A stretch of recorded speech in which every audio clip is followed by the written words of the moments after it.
GK4 आज के lecture का आगाज करते हैं। आज का लेक्चर नंबर है हमारा 21, जिसमें हम डिस्कस करेंगे लर्निंग ऑब्जेक्टिव 5, यानी फ्रॉड वाला लर्निंग ऑब्जेक्टिव था ना ये। इसके क्वेश्चंस को डिस्कस करेंगे और फिर एक कंसेप्ट स्टडी करेंगे मिस्टेक वाला, और मिस्टेक के साथ ही अगला छोटा सा कंसेप्ट है, नेक्स्ट कंसेप्ट भी छोटा सा है लेकिन वो भी पढ़ लिया जाए। वो कौन सा है? Wide agreement. वो कौन कौन से एग्रीमेंट्स हैं जो वाइड्स हैं, स्टडी करेंगे। लेकिन सबसे पहले क्या करें? Discussion of questions. Home assignment किया आपने? किधर है होम असाइनमेंट? अपने सामने रखिए। होम असाइनमेंट अपने सामने रखिए ताकि मुझे पता चल जाए बाकी होम असाइनमेंट किया कि नहीं। अपने सामने रखिए होम असाइनमेंट। होम असाइनमेंट इधर है। कल वाली 3 दिन पहले वाली असाइनमेंट नहीं चेक करवानी। असाइनमेंट किधर है? होम असाइनमेंट किधर है? चलिए पहले सबसे पहला क्वेश्चन स्टार्ट करें। तैयार है? किताब बंद कर दें थोड़ी देर के लिए, फिर किताब अब आपके नॉलेज का टेस्ट है। पहला क्वेश्चन ये, under the probability to describe the term fraud. Fraud को डिस्क्राइब कीजिए भाई। फ्रॉड में क्या क्या चीजें शामिल होती हैं? क्यों नहीं पता? इसको क्यों नहीं पता? याद करके नहीं आए? क्यों नहीं याद करके आए? कल आपने लॉ नहीं पढ़ा? टेस्ट याद करके, ये किसी छोटे भाई ने करना था। फिर ये भी तो आप ही ने करना है कि आपको पता है। ये फ्रॉड भी आप ही ने याद करना है, लेकिन आप फ्रॉड याद नहीं करते, आप सिर्फ फ्रॉड करते हैं। क्यों क्यों करते हैं ये ऐसा? क्यों नहीं याद करके आते जो काम मैं देता हूं? भाई की तरफ देखिए, ऐसे होते हैं अच्छे स्टूडेंट, रोज का काम रोज याद करते हैं। जी मेरे भाई, फ्रॉड को डिफाइन कीजिए। उसमें क्या होता है? फॉल्स रिप्रेजेंटेशन होती है, which he believes to be false के ट्रू। फॉल्स है, और कोई नहीं बोलेगा। इसके अलावा क्या पॉइंट्स थे? फिटेड एक्ट होता है, और लॉ निकाल दिया फ्रॉड है। और दो अहम पॉइंट जो केस स्टडी में टेस्ट करेगा वो तो बोले ही नहीं। Active concealment of facts, active concealment of facts. और तीसरा क्या है? एम्प्टी कह रहे हैं। एम्प्टी प्रॉमिस, शाबाश, एम्प्टी प्रॉमिस। तीनों ये फ्रॉड की डेफिनेशन में तीनों चीजें शामिल थे। एम्प्टी प्रॉमिस किसे कहते हैं? खाली वादा, खाली खुली वादा करना, यानी पूरा करने की नियत ना होना, ऐसे वादे करते रहना। ये है फ्रॉड। ये क्या है? फ्रॉड। और जो बंदा ऐसा करे उसे क्या कहते हैं? फ्रॉड। ठीक है? कॉलेज में एडमिशन ले ले और पैसे देने का इरादा ही ना हो, चुपके से कभी इस दरवाजे से अंदर आगे, कभी उधर से आगे, कभी वो रोशनदान से आगे, कभी छत से लटक के आगे, क्लास में किसी ना किसी तरीके से पैसे ना देने पड़े। क्या है ये? फ्रॉड है। एम्प्टी प्रॉमिस इसी को कहते हैं ना, खाली वादा, without intention to pay. Next question 16, can I briefly discuss whether following agreements are caused by fraud. बताना है कि इन एग्रीमेंट्स में फ्रॉड हुआ कि नहीं। किन एग्रीमेंट्स में? पहला agreement, Azam sells to Babar locally manufactured goods representing them to be imported goods charging a higher price. अच्छा, इसमें क्वेश्चन में किसी जगह पे लग रहा है कि उसे पता था कि ये लोकली मैन्युफैक्चर्ड है। हाँ, हायर प्राइस किस वजह से चार्ज कर रहा है? इसी वजह से। तो ये जानबूझ, इसमें उसकी इंटेंशन टू डिसीव नजर आ रही है कि नहीं? आजम की हायर प्राइस से इंटेंशन टू डिसीव नजर आ रही है, तो ये फ्रॉड है, फॉल्स रिप्रेजेंटेशन। उसे पता था कि ये लोकली मैन्युफैक्चर्ड। बी, जिया वन लाइनर आंसर काफी है, क्योंकि ये आईकैप की एग्जांपल्स हैं। एग्जाम में अगर यही क्वेश्चन है ना 3 नंबर के साथ, तो पहले रेलिवेंट लीगल प्रोविजन और फिर उसको आंसर करेंगे। ठीक है? रेलिवेंट लीगल प्रोविजन क्या होगी? वो डेफिनेशन का पहला हिस्सा कि false which knows believes to be false. B, a furniture dealer conceals the cracks in furniture sold by him by using some packing material and polishing it in such a way that the buyer even after reasonable examination cannot trace the defect. Active, ये वही है, सेब के sticker लगा देना, reasonable inspection के बावजूद भी ना पता चले। सेब पे स्टिकर लगा दिया, क्रैक फर्नीचर को पॉलिश कर दिया, क्रैक छुप गया। ये क्या है? क्या फ्रॉड है? यस, फ्रॉड है। ये दूसरा, बकरी का सिंग लगा दिए कि रीजनेबल इंस्पेक्शन के बावजूद भी नहीं। शाबाश, नहीं तजर्बा काम आ जाता है ना भाई के। बिल्कुल ठीक एग्जांपल है। नहीं तो जब वो सिंग लगा रहे थे आपने एतराज नहीं किया कि सिंग ना लगाओ, सिंग के बगैर भी। हाँ, एक टूटा होता है। हाँ बिल्कुल, बाल का आंख में भी उन्होंने कुछ किया होता है, ऊँट। मैंने भी कुआ देखा था। तो ये क्या है? ये सारी एग्जांपल्स क्या है? बकरी की एग्जांपल, ऊंट की एग्जांपल क्या है? Fraud. Buying goods under a contract of sale with an intention of not paying the price. अगर आप थोड़ा सा सोचे ना तो उसने बेसिकली फ्रॉड के तीनों पॉइंट्स के ऊपर एक एग्जांपल फिट कर दी। फ्रॉड की डेफिनेशन का पहला पॉइंट क्या था? बंदा एक स्टेटमेंट दे जो उसे पता है गलत है लेकिन फिर भी स्टेटमेंट दे। दूसरा पॉइंट क्या था? एक्टिव। तीसरा पॉइंट क्या था? Affirmative promise. तीनों के ऊपर उसने एक एक एग्जांपल दे दी ताकि एग्जांपल के साथ कंसेप्ट याद रहे। Next, a company issued a prospectus containing a statement that company paid dividend between 2001 to 2007, implying that company has been profitable. In fact, the company suffered losses in those years and paid dividend out of reserves. जानबूझ के prospectus में पिछले सालों का गलत profit report किया, false representation थी। बताइए कंपनी को पता होगा कि नहीं कि फॉल्स है? लाजमी, बिल्कुल। तो ये फ्रॉड है। E. Amir sold his house to Basit for rupees 10 million. House was mortgaged with Salman for rupees 10 million. Amir did not inform Basit about it, although it was his legal obligation to do so. Normal rule हमारा ये है, silence is not fraud. Normal rule क्या है हमारा? Silence is not. लेकिन दो cases में silence is fraud. दो एक्सेप्शन में silence is, कब silence is fraud? जब साइलेंस इक्विवेलेंट टू स्पीच हो और दूसरा फिड्यूशियरी रिलेशनशिप हो, यानी लीगल ऑब्लिगेशन हो उस बंदे डिस्क्लोज करना और वो डिस्क्लोज ना करे। यहां पे लीगल ऑब्लिगेशन थी उसकी डिस्क्लोज करना। जब लीगल ऑब्लिगेशन है डिस्क्लोज करना, डिस्क्लोज ना किया जाए वो क्या होगा? वो फ्रॉड होगा। जनरल रूल क्या है? Silence is not fraud. लेकिन दो केसेस में साइलेंस इज फ्रॉड। कब? पहला case when silence is equivalent to speech, और दूसरा case when it is fiduciary relationship, the fiduciary duty to disclose. और ड्यूटी टू डिस्क्लोज है लेकिन डिस्क्लोज नहीं किया, फिड्यूशियरी रिलेशनशिप है डिस्क्लोज नहीं किया, तो वो क्या होगा? यहां पे क्या था बताइए? उसकी ड्यूटी थी कि नहीं थी डिस्क्लोज करना है? अगर डिस्क्लोज नहीं किया तो क्या किया? फ्रॉड किया। तो ई भी फ्रॉड है। F. Kamran bought a car from Habib for rupees 1.2 million. Habib made an unwarranted statement, believing it to be true regarding model of car. The model of car could have been discovered by ordinary diligence. उसने statement तो दी जो गलत थी, लेकिन ये ordinary diligence से discover हो सकती थी। क्या ये फ्रॉड है? ये फ्रॉड नहीं है। क्या एग्रीमेंट वाइडेबल है? इस केस में कॉन्ट्रैक्ट वाइडेबल नहीं है। एक्सेप्शन थी ना 5 जिनमें कोई कॉन्ट्रैक्ट वाइडेबल नहीं होता था। इंशाल्लाह इस दफा पास कौन स्टूडेंट जो वो 5 एक्सेप्शन बता देगा कि जिनमें एग्रीमेंट वाइडेबल नहीं रहता? बताइए, है क्लास में कोई माई का लाल जो किताब देखे बगैर अब मुझे बता दे 5 एग्जांपल? ये देख ले, कोई भी नहीं है। कोई भी हाइब्रिड में कोई हो? हाइब्रिड में है एक स्टूडेंट, पूरी क्लास में 2 स्टूडेंट सिर्फ। मैं सुनता हूं, बैठा है।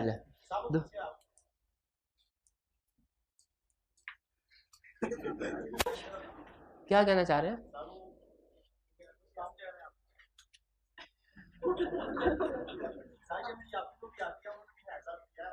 अच्छा, ठीक है। अच्छा उधर बार-बार कर रहा है, पीछे देखे सर, मैं पीछे पता नहीं क्या। ठीक है जी। आप ही जी बताइए 5 पॉइंट। शाबाश 5 point. By ordinary diligence, could have been. Party acted on fraudulent statement. Party did not act on fraudulent statement. Shabash. A third innocent party acquired it. Shabash. A party continues to take benefit from it. Party continues to take benefit after becoming aware. Shabash. Cannot be restored to original position. Shabash. बेहतरीन। इंशाल्लाह पास इस दफा। दूसरी दुआ हमारी 500 में। शाबाश। ठीक है, तो उसमें एक ये भी थी ना, एक ये भी थी कि कुड हैव बीन डिस्कवर्ड। तो जब ऑर्डिनरी डिलीजेंस के साथ डिस्कवर हो सकता है तो फिर वो फ्रॉड नहीं रहता। क्लियर? चलिए आगे चलते हैं। Next G, Amir sells by auction to Bano a horse which Amir knows to be unsound. Amir को पता है घोड़ा पागल है। Amir says nothing to Bano about the horse unsoundness. Silence is not a fraud. ये तो उसको खरीदने वाले को देखना चाहिए था। ठीक है, तो ये इसमें फ्रॉड है क्या? इसमें फ्रॉड नहीं है। प्रीवियस वाले में भी फ्रॉड नहीं था। प्रीवियस वाली कौन सी एग्जांपल थी जिसमें ऑर्डिनरी डिलीजेंस से वो मॉडल ऑफ द कार जान सकता था? शाबाश। H, Amir sells by auction to Bano a horse which, अभी तो घोड़ा बेचा था उसको। अच्छा ये नहीं, कोई और है। ठीक है। अमीर सेज by auction to Bano horse which Amir knows to be unsound. Amir को पता है घोड़ा पागल है। Amir says nothing to Bano about the horse unsoundness. Amir Bano को कुछ भी नहीं बताता। तो ठीक है, इस जवाब उसने आगे ऐड कर दिया, Bano is Amir's daughter and has just come of age. उसकी डॉटर है। ये फ्रॉड, क्योंकि ये फिड्यूशियरी रिलेशनशिप है, इसमें ड्यूटी होती है कि सारे फैक्ट्स को डिस्क्लोज करना है, चाहे दूसरी पार्टी पूछे ना पूछे। क्यों? फिड्यूशियरी ड्यूटी है। तो एच में फ्रॉड जी, इसलिए सब्जेक्ट मैटर खराब है तो बताना जरूरी नहीं है, कोई जरूरी नहीं है। ठीक है, आप चीज बेच रहे हैं, आप ये थोड़ी कह रहे हैं कि चीज ये कि मोबाइल खराब है, ये मोबाइल फर्ज कीजिए खराब है। अगर मैं इन्हें कहूं ना कि ये सही मोबाइल है, इसे खरीद ले, ये फ्रॉड है। लेकिन अगर मैं उसे कहूं ये मोबाइल है, खरीद ले, ठीक है, और ये चेकिंग के बगैर खरीद देते हालांकि खराब है, तो क्या ये मैंने फ्रॉड किया? नहीं, मैंने कोई स्टेटमेंट दी नहीं, मैंने इसने कहा सिर्फ मोबाइल है और मोबाइल है, ये मोबाइल है ये। ठीक है जी, आप कुछ कह नहीं रहे, लेकिन आप कीमत जो सही मोबाइल की कि नहीं, कीमत चाहे मैं सही मोबाइल की ले रहा हूं, उसके बावजूद भी ये, हाँ, मैंने ये तो नहीं कहा कि ये मोबाइल सही है। जब तक देखें मैं झूठ नहीं बोलूंगा, सिंपल देखें, जब तक मैं झूठ नहीं बोलूंगा ना मेरे पे मिस रिप्रेजेंटेशन का केस लगेगा ना फ्रॉड का लगेगा, जब तक मैं झूठ बोलूंगा नहीं। ठीक है, अगर मैं सच को छुपा लेता हूं, लॉ कहता है ये झूठ नहीं है। लॉ क्या कहता है? सच को छुपाना ये झूठ नहीं है। तो हाँ, अगर वो पूछे और मैं चुप रहूं, ये है इक्विवेलेंट टू स्पीच, फिर फ्रॉड हो जाएगा। अगर वो पूछे मैं चुप रहूं, फिर क्या है? इक्विवेलेंट टू स्पीच, ये फ्रॉड हो जाएगा। अगर वो पूछे, क्या पूछे कि सर देखे इसमें कोई गड़बड़ तो नहीं, गड़बड़ है तो मुझे बता दे। अगर आप साइलेंट रहते हो तो मैं समझूंगा कोई गड़बड़ नहीं है, और मैं चुप रहता हूं तो ये मेरा चुप रहना क्या बता रहा है? कोई गड़बड़ नहीं, इक्विवेलेंट टू स्पीच। इस सूरत में फ्रॉड हो जाएगा। चलिए, अब इस केस में चूंकि फिड्यूशियरी ड्यूटी थी, फिड्यूशियरी रिलेशनशिप, ये फ्रॉड है। I Amir sells by auction to Bano a horse which Amir knows to be unsound. उसे पता पागल है। Bano says to Amir, if you do not deny it I shall assume that the horse is sound. Amir says nothing, equivalent to speech. Fraud हो गया कि नहीं भाई? Normally तो वो कह रहा है do not says nothing, normally तो रूल है साइलेंस इज नॉट फ्रॉड, लेकिन दो केसेस में साइलेंस फ्रॉड है। अब ये भी देखिए, अगर इसका एनालिसिस करें ना, 3 क्वेश्चन है। पहले में क्या समझा रहा है हमें? Silence is not fraud. दूसरे में क्या कह रहा है? पहली एक्सेप्शन। तीसरे में दूसरी एक्सेप्शन, यानी बी, एच और आई में साइलेंस इज फ्रॉड, और जी में साइलेंस इज नॉट फ्रॉड। आगे चले। जे, Abid knows that his watch is made in Pakistan but tells Babar that it has been made in Japan. Babar buys the watch for a large sum. False, which knows to be false. False representation which knows to be false. Fraud. Clear?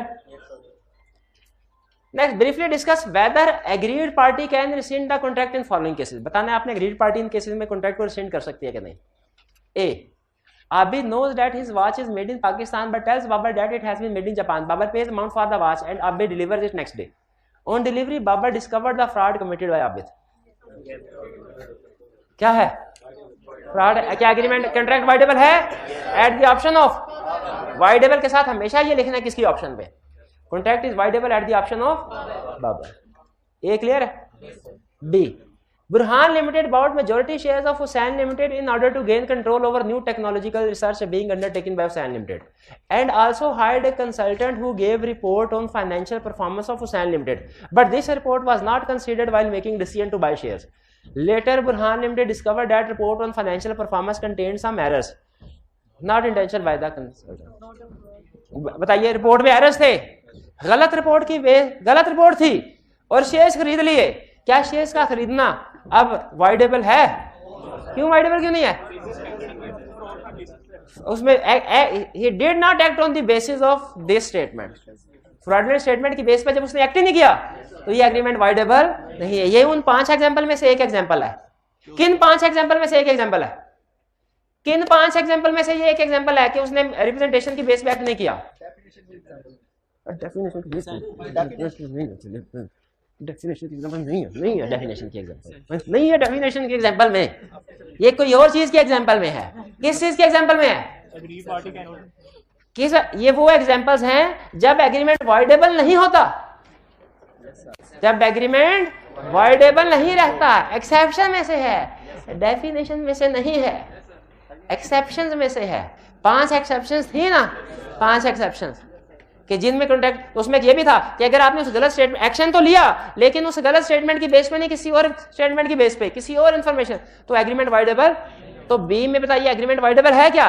नहीं, क्योंकि उसने report की base पे share खरीदे ही नहीं। उसने shares तो research को टेक ओवर करने के लिए खरीदे हैं, रिपोर्ट की बेस पे शेयर्स खरीदे ही नहीं। तो रिपोर्ट की बेस पे ट्रांजैक्शन वाइड नहीं हो सकती। क्लियर हुआ ये? ए और बी दोनों क्लियर है?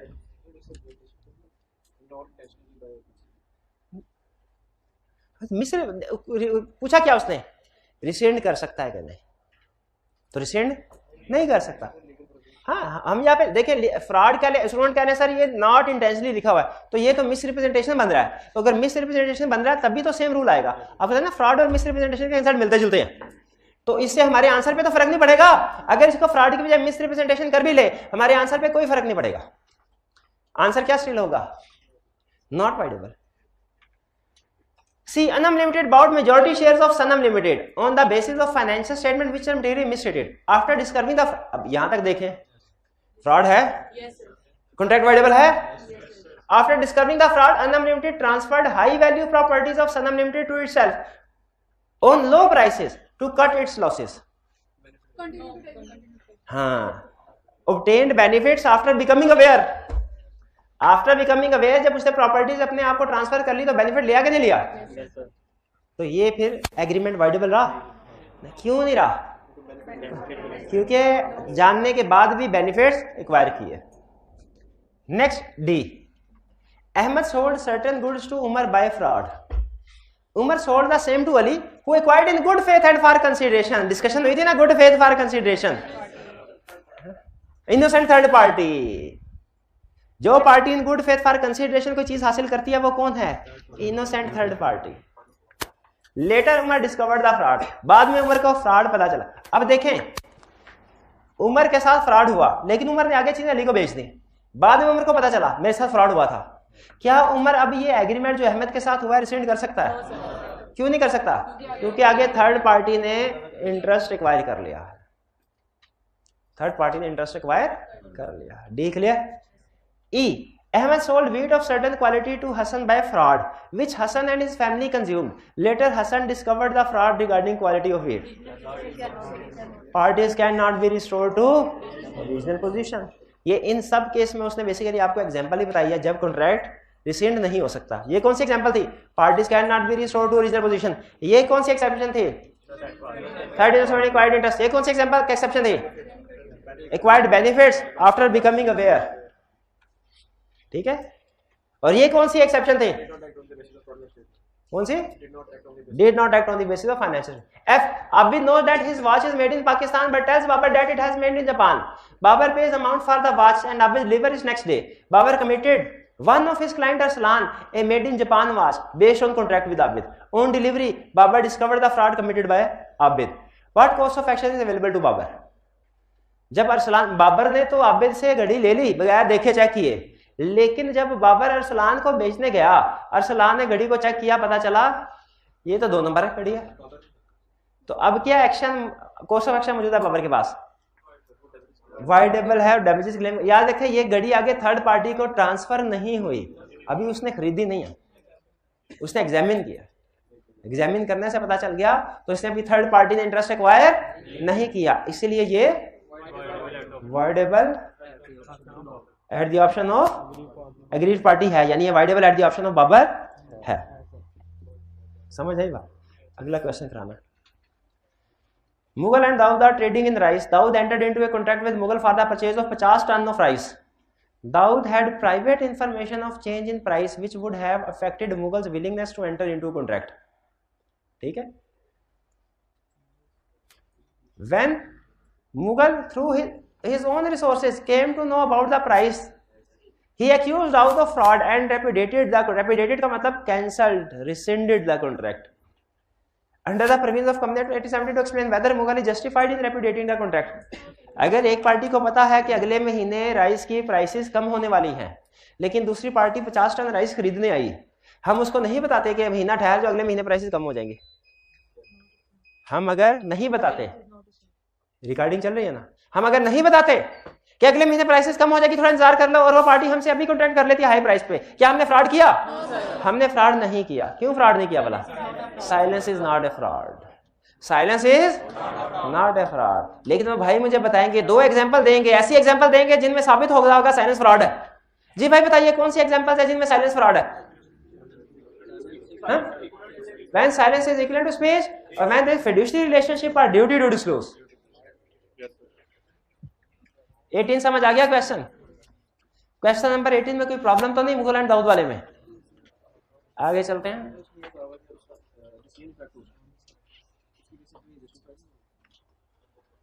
Respond to the following scenario under the provisions of Contract Act 1872. Sultan bought electronic appliances worth rupees 700,000 from Zamir on 30 days credit. At time of purchase, Sultan knew that he was in insolvent circumstances. Discuss the validity of the contract. सुल्तान को पता था कि मैं insolvent हूं, पैसे नहीं दे सकता, फिर भी उसने एग्रीमेंट कर लिया। एम्प्टी प्रॉमिस है, तो क्या है ये? फ्रॉड, फ्रॉड है। तो अदर पार्टी है जमीर, वो इस कॉन्ट्रैक्ट को रिसेंड भी कर सकता है और डैमेजेस भी क्लेम कर सकता है। मिस रिप्रेजेंटेशन और फ्रॉड में बेसिक डिफरेंस यही है। मिस रिप्रेजेंटेशन में डैमेजेस क्लेम नॉर्मली नहीं होते, फ्रॉड के केस में नॉर्मली डैमेजेस क्लेम होते हैं।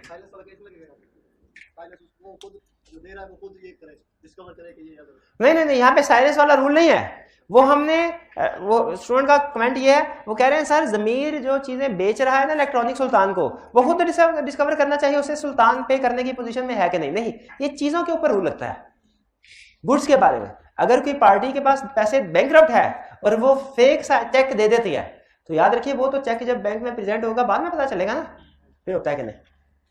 तो ये फ्रॉड का केस है कि नहीं? फ्रॉड का केस है। चलिए, ये थे हमारे क्वेश्चन।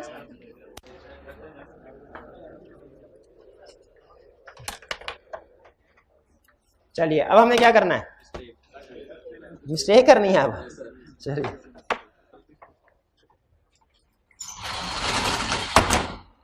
दो कंसेप्ट। अच्छा, मिस्टेक में जो जैसे मैं आपको कहूं आपने उसे वैसे ही करना है।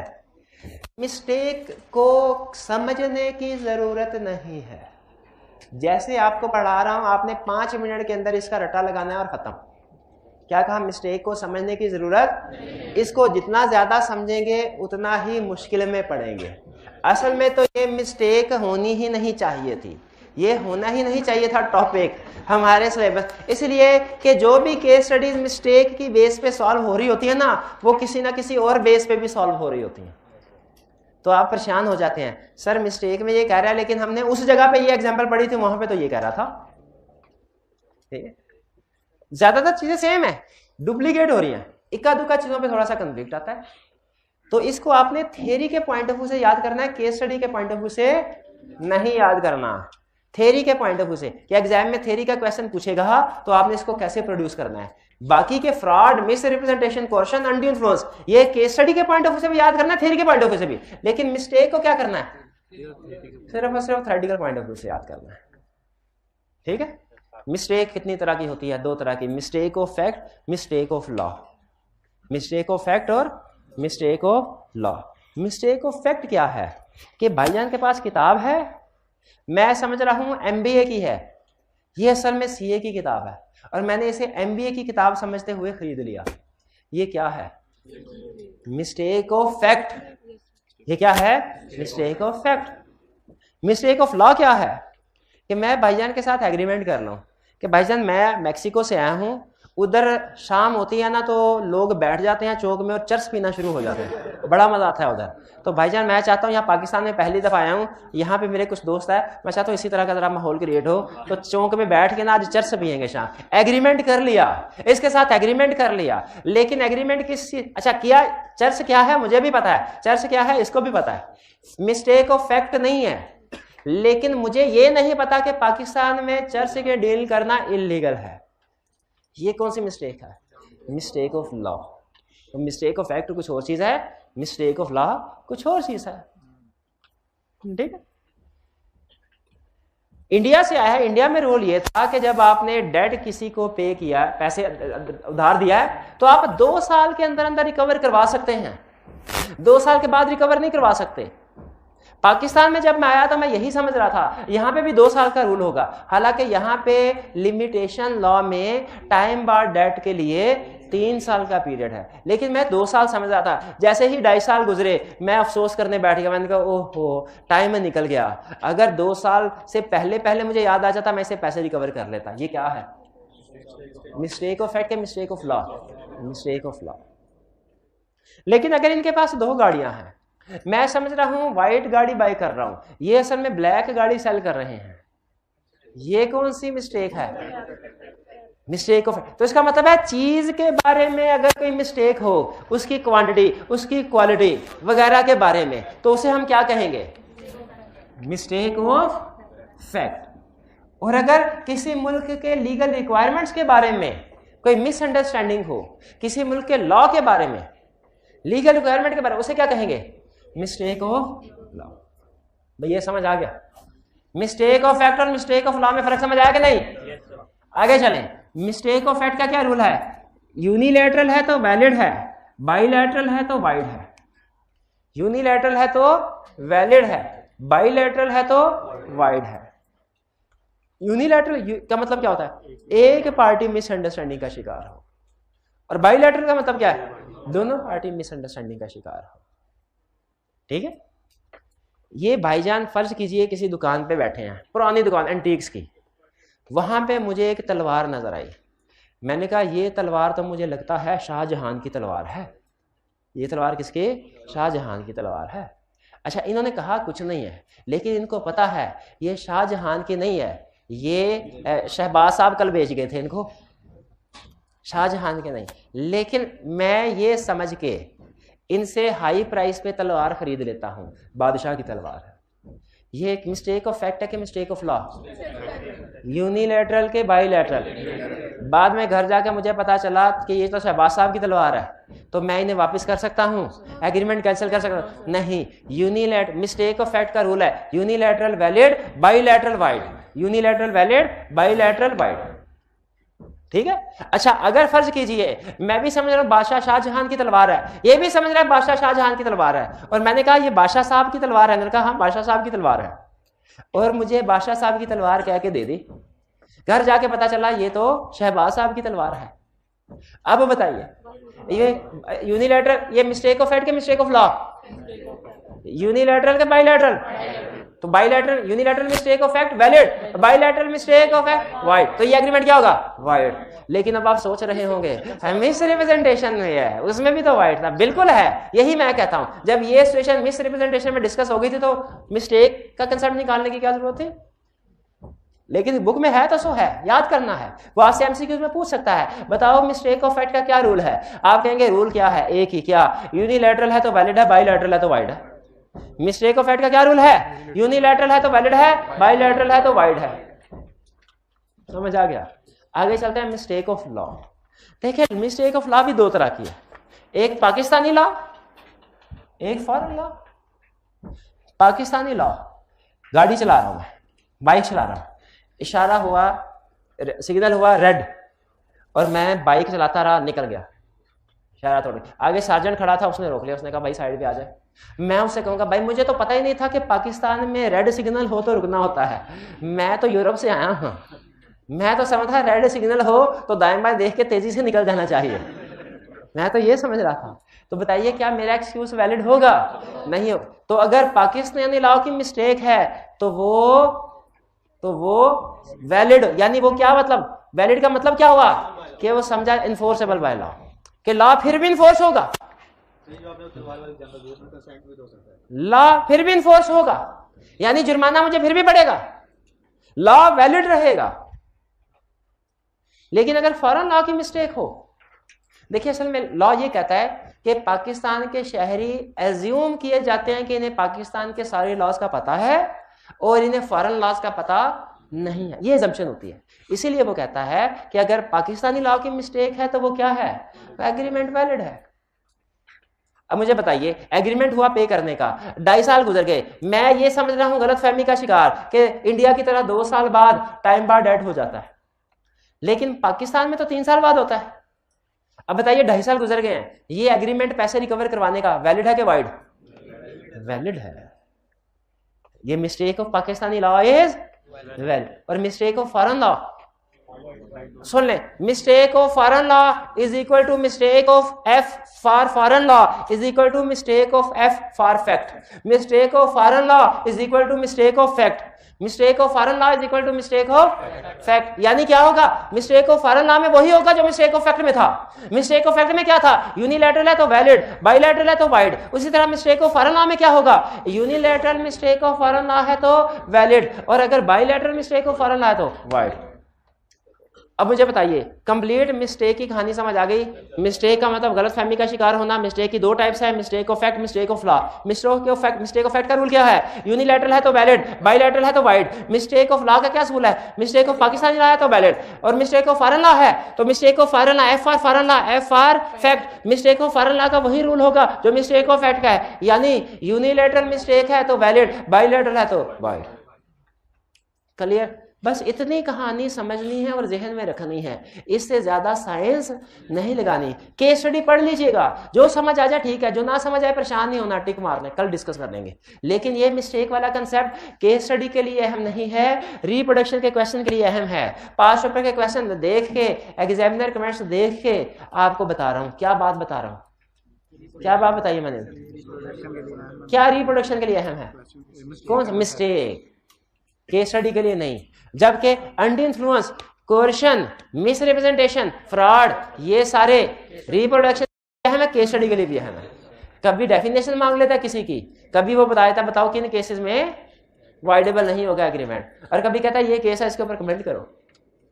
बाकियों में रिप्रोडक्शन, केस स्टडी दोनों पूछ सकता है, लेकिन मिस्टेक में रिप्रोडक्शन। शाबाश, मिस्टेक क्लियर हो गया। फिर आगे चलते हैं वाइड एग्रीमेंट्स। वाइड एग्रीमेंट क्या होता है, वाइड एग्रीमेंट क्या होता है,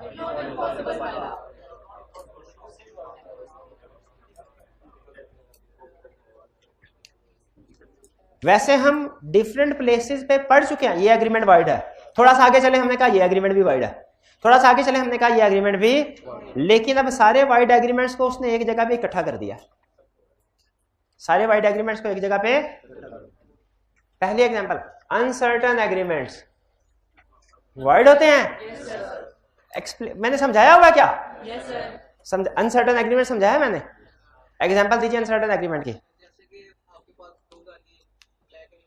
ब्लैक है, वाइट है, मैंने क्या कि गाड़ी सेल करनी है, पता नहीं है कौन सी करनी है, वो अनसर्टेन है। यानी मैं कोई और गाड़ी सेल कर रहा हूं, दूसरा बंदा अपनी तरफ से कोई और गाड़ी बाय कर रहा है, अनसर्टेन है। अनसर्टेन की और एग्जांपल दीजिए सर। जिसरा आपने वो की थी गोदाम वाली, कि आपके पास गोदाम पड़े हैं तो आपने कहा गोदाम सेल करना है, गोदाम सेल करना है, सर उसने समझा मैं बादाम सेल कर रहा हूँ। नहीं, उसके अंदर जो गंदम पड़ी है आपके पास, तो उसने समझा कि आप कोई और, यानी कि किसी और स्टॉक की आपने गंदम सेल करनी है, लेकिन आपने किसी और स्टॉक। हाँ, डिफरेंट, जिस तरह गाड़ियों के डिफरेंट मॉडल होते हैं उसी तरह चीज़ों के भी होते हैं, चावलों के भी होते हैं। कौन कौन से मॉडल होते हैं चावलों के, कौन कौन से? घर वालों ने कभी भेजा नहीं चावल लेने के लिए, कर्नल चावल लाओ, बासमती लाओ, सेला चावल लाओ, और कौन से होते हैं, टोटा चावल लाओ, हाँ, ये होते हैं, बिल्कुल। हाँ, इस तरह बहुत से। तो हम 4-5 चावलों की किस्मों में डील कर रहे हैं। अब बंदा आया, उसने कहा जी मुझे 10 मन चावल दे दो, तो ये क्या है, क्योंकि पता नहीं है कि कौन से टाइप देने हैं। लेकिन अगर एक ही तरह के चावल में डील कर रहे हो तो फिर अनसर्टेनिटी नहीं होगी। शाबाश, बेहतरीन, बिल्कुल भाई को याद एग्जांपल। अनसर्टेन एग्रीमेंट क्लियर हो गया, ये वॉइड होते हैं।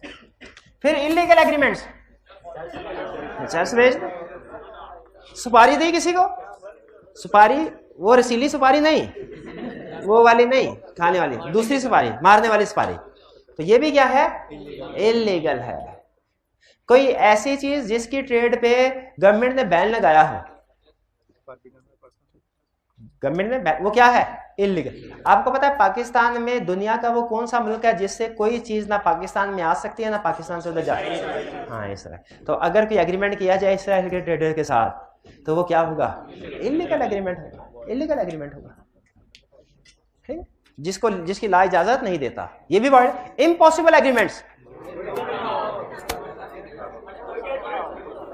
मरे को जिंदा करेंगे, उड़ के दिखाएंगे, बिल्कुल गायब होके दिखाएंगे।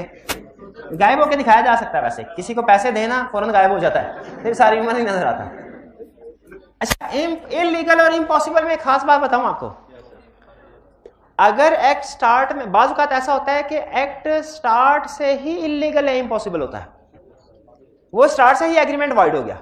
बाज़ औक़ात ऐसा होता है कि स्टार्ट में वैलिड होता है एक्ट, सब्सीक्वेंटली वो इलीगल या इम्पॉसिबल हो जाता है। अगर कोई एक्ट सब्सीक्वेंटली इलीगल या इम्पॉसिबल हो जाए तो उससे भी कॉन्ट्रैक्ट वॉइड हो जाता है। याद रखिए, इम्पॉसिबिलिटी या illegality at time of contract भी हो सकती है, सब्सीक्वेंट भी हो सकती है। Illegality, impossibility at time of contract भी हो सकती है, सब्सीक्वेंट टू कॉन्ट्रैक्ट भी हो सकती है। जो सब्सीक्वेंट होती है उसे कहते हैं सुपरवीनिंग। क्या कहते हैं? सुपरवीनिंग।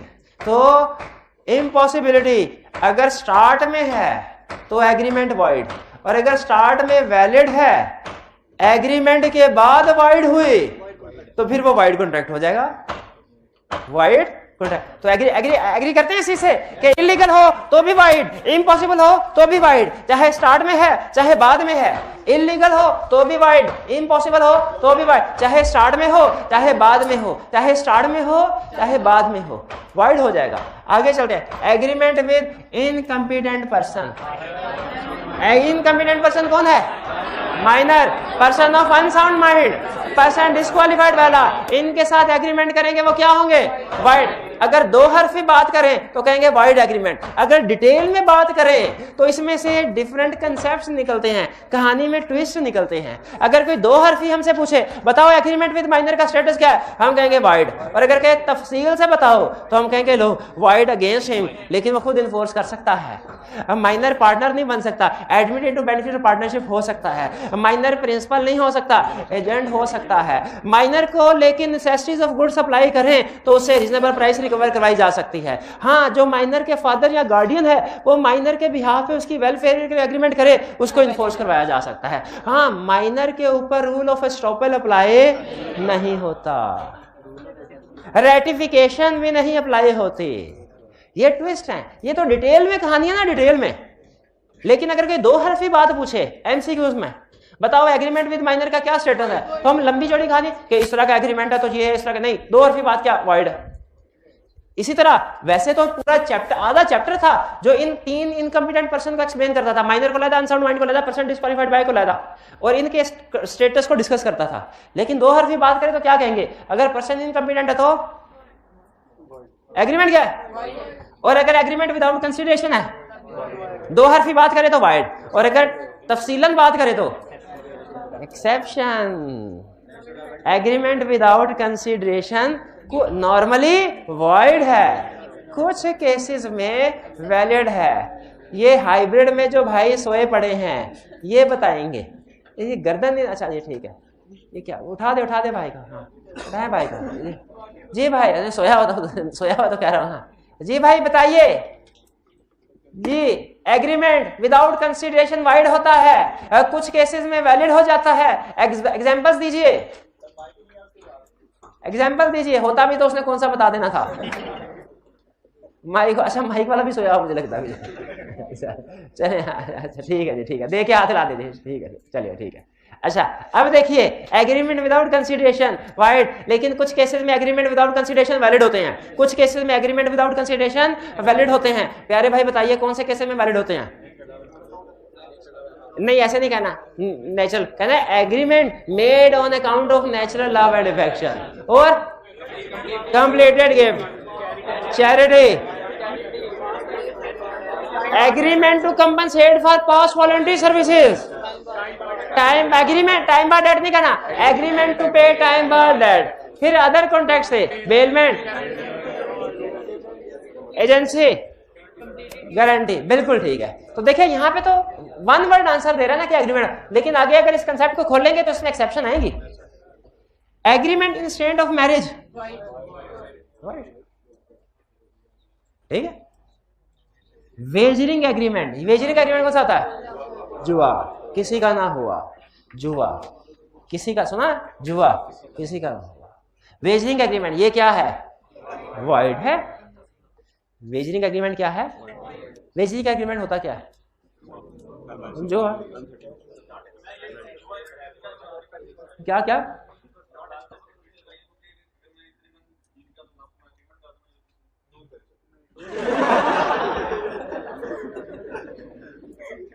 नहीं सही कह रहे होंगे, सही कह रहे हैं। Agreement in state of trade is void, क्योंकि लॉ कहता है हर शहरी को कोई भी लॉफुल प्रोफेशन अडॉप्ट करने की इजाजत है। अगर आप किसी पे पाबंदी लगाते हो कि बाकी जो मर्जी कर लो ये काम ना करना, तो वो एग्रीमेंट क्या है? वॉइड। एग्जाम्पल, 2 एग्जाम्पल बताई थी आपको इसकी, एक सही एग्जाम्पल थी, एक गलत एग्जाम्पल थी। अच्छा, अगर हम मार्केट में काम कर रहे हैं, साथ में दुकान वाले को कहे ये लो 1 लाख रुपया और निकलो इस मार्केट से, आइंदा कभी इस मार्केट में काम करने ना आना, ये agreement in state of trade है, यानी पैसे देके उसको मार्केट से निकालना, ठीक है। और अगर हम उसका बिजनेस खरीद लें, दुकान ही खरीद लें, फिर क्या होगा ये कभी पढ़ेंगे, लेकिन फिलहाल agreement in state of trade is void. और agreement in state of legal proceedings, ये तो मैंने कई जगह एग्जांपल दिया, 2 पार्टी से एग्रीमेंट हुआ, उसमें लिखा हुआ है अगर डिस्प्यूट राइज हुआ तो कोई भी पार्टी दूसरी के खिलाफ लीगल एक्शन नहीं ले सकेगी। ये एग्रीमेंट क्या है? यानी अगर कॉन्ट्रैक्ट में लिखा हुआ है लीगल एक्शन नहीं ले सकती, उसके बावजूद भी लीगल एक्शन ले सकती है? नहीं, वाकई ऐसा क्या? लेकिन तय पाया दोनों पार्टीज का कि कोई एक दूसरे के खिलाफ लीगल एक्शन नहीं लेगी, या फिर भी लीगल एक्शन ले सकते? यस, क्यों? क्योंकि agreement in state of legal proceedings void. भाई क्लियर हो गया? सारी एग्जांपल कुछ समझ आई? आज की होम असाइनमेंट क्या है? लर्निंग ऑब्जेक्टिव 5 और 6, नहीं 6 और 7, इसके क्वेश्चन आपने पढ़ने हैं। 7 के खास तौर पे, 6 के कोई टेंशन नहीं लेनी, मिस्टेक वाले हैं, वो वैसे ही केस स्टडी नहीं पूछता, लेकिन इंटरेस्ट के लिए पढ़ लीजिएगा। कोई क्वेश्चन पूछना चाहते हो पूछ लें, कोई क्वेश्चन नहीं है? कोई जी? पेरेंटल राइट्स वाला सवाल पूछिए, वो वाइड एग्रीमेंट है, जिसमें agreement in state of parental rights, वो भी वाइड है। वालिदैन को मना करना कि अपने बच्चों से नहीं मिलेंगे, वाइड है, वाइड है, लिखा नहीं हुआ, वो भी लिख लें, वो भी लिख लें। Agreement in state of parental rights student कह रहे हैं सर वो नहीं लिखा हुआ, लिख लें वो भी, मुझे तो कोई इतराज नहीं है जी। Agreement in state of marriage लिखा हुआ है, हाँ एक्सेप्शन, हाँ एक्सेप्शन ऑफ माइनर, यानी अगर माइनर के साथ agreement in state of marriage लिखा हो तो वो क्या होगा? वैलिड होगा। माइनर की मैरिज का तो लाभ आप पढ़ रहे होंगे आजकल, वो टीवी पे क्या केस चल रहा, वो पबजी पे कुछ क्या कुछ, हाँ, तो वो जो वालदा बेचारी वो जो रो रही है, वो क्या कह रही है कि बच्चे की उम्र 14 साल है, इसका तो कोई कानून इजाजत नहीं देता इसके निकाह की। तो इसीलिए किस वजह से? इसी वजह से कि माइनर को कहता है लॉ कि इसके साथ अगर agreement in state of marriage, वो वैलिड है, वैलिड है। लेकिन जो मेजर हो जाए कोई, उसके साथ agreement in state of marriage wide है। क्लियर हो गया भाई? माइनर वाली बात समझ आ गई? Exception of minor. और कोई क्वेश्चन? चलिए आज का लेक्चर यहाँ पे खत्म करते हैं। अल्लाह हाफिज।